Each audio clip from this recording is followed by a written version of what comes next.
Hi folks, Tim here, and welcome back to Elmendorfacres. I apologize for the noise, but Owen's outside the door here running the log splitter, splitting firewood for our evaporator that we'll be running tomorrow. But I figured you all might like to see just exactly how you reverse a flow in a reversible flow evaporator. So, you've all seen our evaporator before, and we are using a liter evaporator 2x6 arch, and I've got a set of Small Brothers pans on top with a Small Brother lightning preheat hood, and I got a hood on the front syrup pan at this point because it's been so windy the last few times we've been boiling. It helps keep the dust out. But let me give a quick review here of what's going on. Now, we've been boiling for about a month on and off. The sap comes in here. Now, this is the sap float box.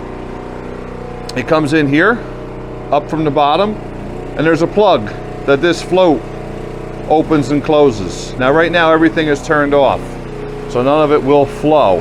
But I wanted to do this. I always try to do this the day before we're going to boil because it gives me a little bit of time to work out a couple things as I find them. And we've got a sliding door here that we can look into. We've got a front door on the syrup pan here that we can flip up and look into there and observe things, make sure they're all working properly. And then on this side, there's another sliding door, and this is where the better light is. So I'm going to come in from this side. And you can see that we have some niter buildup, which is what that brown is. And that comes out in the filters without a problem, but it does clog things up a little bit.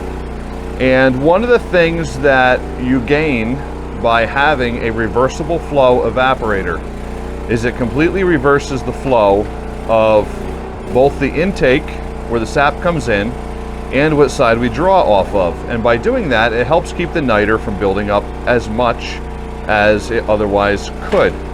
So you've heard me talk about the stainless steel box in the back. Let me stick this camera right in here. You can see that stainless steel box in the back, and there's a little handle on the end of a plug along with the pipe that comes out of that side.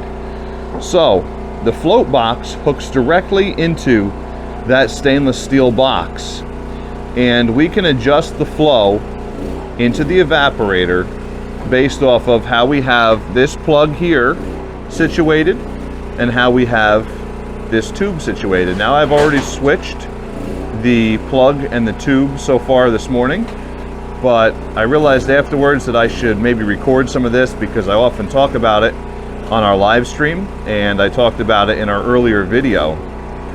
So what happens is the sap flows in over here, and it fills this box, and it flows down this tube.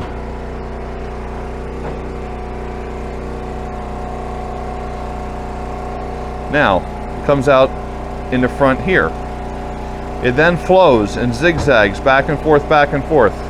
It zigs and zags through, and it comes through this valve here, which then flows here, which is where our float is going to go. So the float is going to go here, and then we draw off the right side. So with the reversible setup that we have, if we dump the sap on the right side, it works from right all the way to the left, flows through into the front pan or the syrup pan, and then flows from left to right until it comes over here, which is where we then draw off. So that's a quick overview of exactly how that works. Last time, our sap was coming in on the left side. It flowed all the way to the right. It then came through here into a float, and the float was an auto level for the front pan, which then flowed all the way over to the left side where we drew off. So that's kind of how that works. I already pulled the float out because I wanted to wash it. It was getting kind of sticky and had some niter build up. So by washing it, I found it works a little bit better. We've actually drained the front pan, and I'm going to filter that through real quick before I dump it back in, just to help get rid of some of the niter buildup that was in there. And we're actually going to do that with the evaporator in the back too. We're going to pull all the sap out, or at least some of it out, and run it through just a single filter, and that'll help get rid of some of the niter that's floating around in that back pan. which will then help keep our main filter and our pre-filters a lot cleaner when we draw off. Now it's windy and chilly today. The sap is not running that much, but I wanted to get things prepped for tomorrow because tomorrow looks absolutely beautiful. And we currently have 600 gallons of sap here at the sap house waiting to boil. So we want to get that going. I'm going to set this camera here and show you how we set up this float box. Now it's a little tight here in the old sap house. We haven't been able to build things quite the way we would like. We're definitely working with a limited space, and I didn't know how much room I needed. If you ever have the opportunity to build your own sap house, make it bigger than you think you're going to need. So this is the front pan float, and this is the float that auto regulates how much comes out of the back pan or the evaporation pan. This goes in like this, and then this is the float. This part hooks onto this 90-degree angle here. So this actually goes in like this, and then as the float lowers, it seats right here. As the float lowers, this part here, this becomes unseated, and it allows the sap from the back pan to flow into the front, into the syrup pan. So that's how this works. It's just a simple mechanical idea here. So as it comes up, it seats it, and then when it lowers a little bit, it calls for more sap. So nothing electronic, nothing fancy, and I'm sure they've been using it for many, many years, but it works great. Like I said, I had just pulled this out, tried to clean things up a little bit. The other thing that happens is we have a thermometer. Now the thermometer goes on the side that we draw off of. So last time we were drawing off of this side, and the thermometer goes right in here. So what I actually have to do once we're all situated is put a plug back in here and take the thermometer and put it in the other side where the plug just came out of. But that's the way it works. It's really, really simple once you kind of get used to it. It takes a little bit of fiddling. You know, it's a little agitating when you're doing this. As things heat up, adjustments need to be made. So we're always making adjustments, especially that first little time where the first half hour or so, when things are heating up, we're constantly making adjustments because as things heat up, things expand. The float acts a little bit differently. These seals that we have, they heat up and they seal more tightly than they do earlier. So things like that, we're always kind of fiddling with or messing around with. So it's really nice to have somebody to run the fire when you're making all these different adjustments. So this is a older setup, but it's very simple. And again, this is just reversing the flow in a Small Brothers Evaporator pan. And it's a really simple setup. I have forgotten to do it a couple times, and I kicked myself later in the day. So I figured we had a little bit of time today, since it's windy, and we are done with our plowing for the day. We had a little bit of a storm yesterday. They had called for a big nor'easter, but that didn't really happen. I'm gonna go grab that plug and switch it over.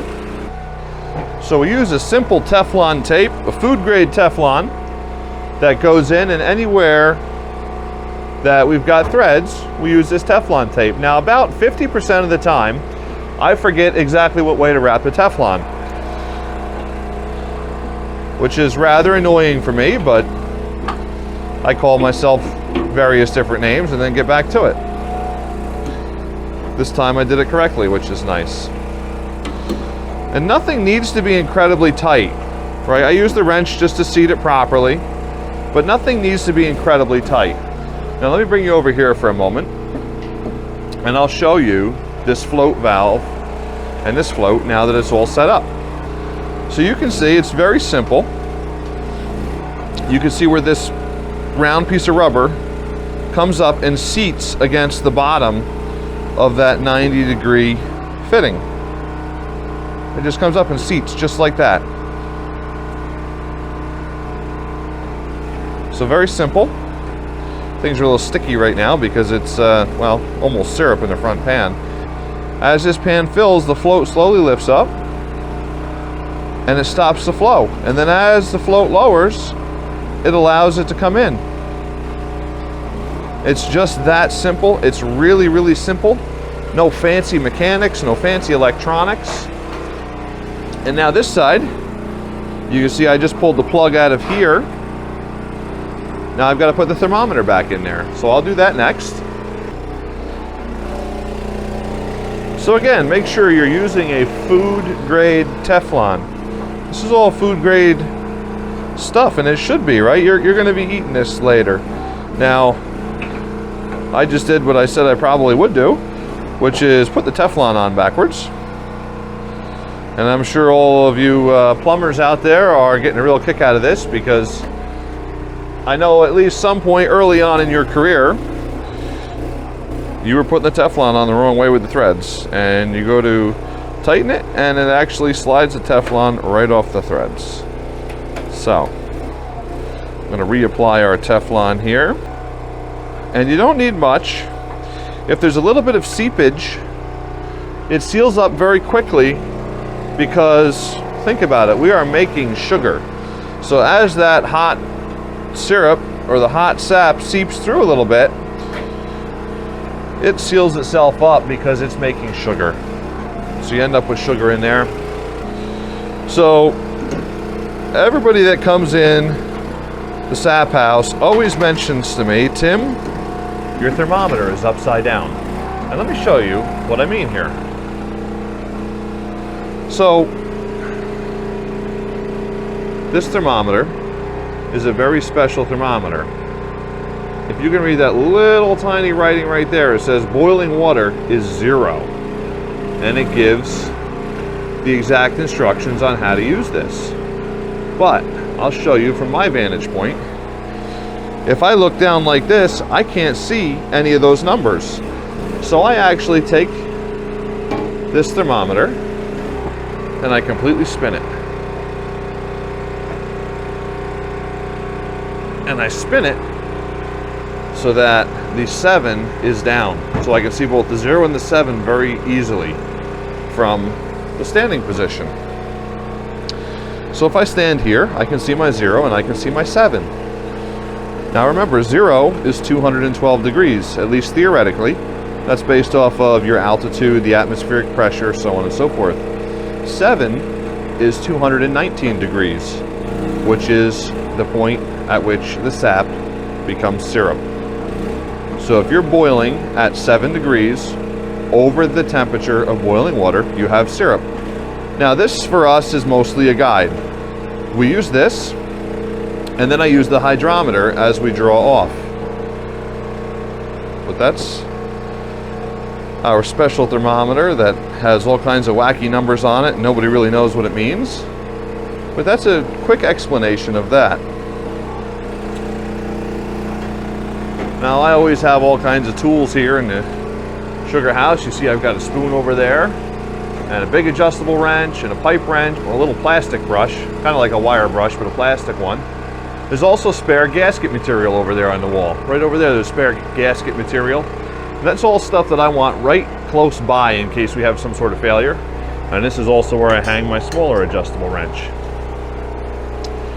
And you can see kind of how we left things the other night. This is our draw-off tanks. We draw into that. That gets 4 pre-filters and 1 heavy filter. And then once that is drawn off, we go into the canner. You can use it as a finisher. We draw off at syrup and we bring it back up to temperature. This also has 5 filters in it, 4 pre-filters and 1 final filter.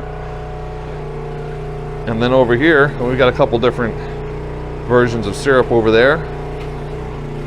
Believe it or not, this one right here next to our little spoon container and this middle one were drawn off on the same day, just the color changed during the day as we worked through the sap. And it actually reversed. The darker syrup came off first and the lighter was later in the day.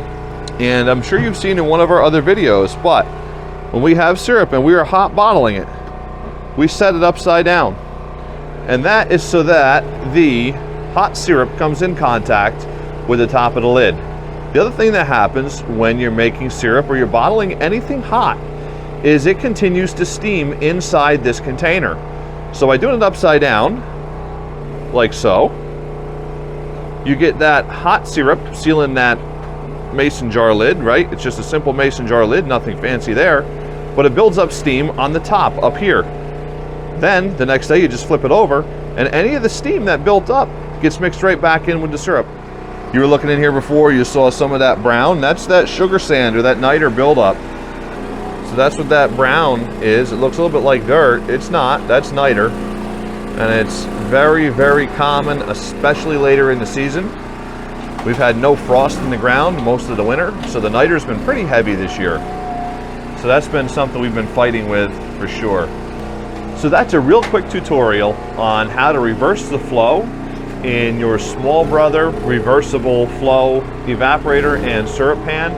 Now, I would imagine that most of the other manufacturers are very, very similar, if not almost identical. But again, this is how we do it and how to reverse the flow in your Small Brothers evaporator and syrup pan. As always, thank you for watching. Please like, please subscribe, and please share. We're trying to hit 1,000 subscribers here, and we've got 199 as I'm making this recording. We've had a lot of views, and most of those views are from people that have not subscribed. So if you're watching this and you haven't yet subscribed, please subscribe, hit that like button, and if you would like to send an email, or if you have a question, we do have an email address, and that's elmendorfacres@gmail.com, and I will have a link for that in the description of the video. And we also have a link to that on the About section of our YouTube page. So again, thank you for watching. Have a great day.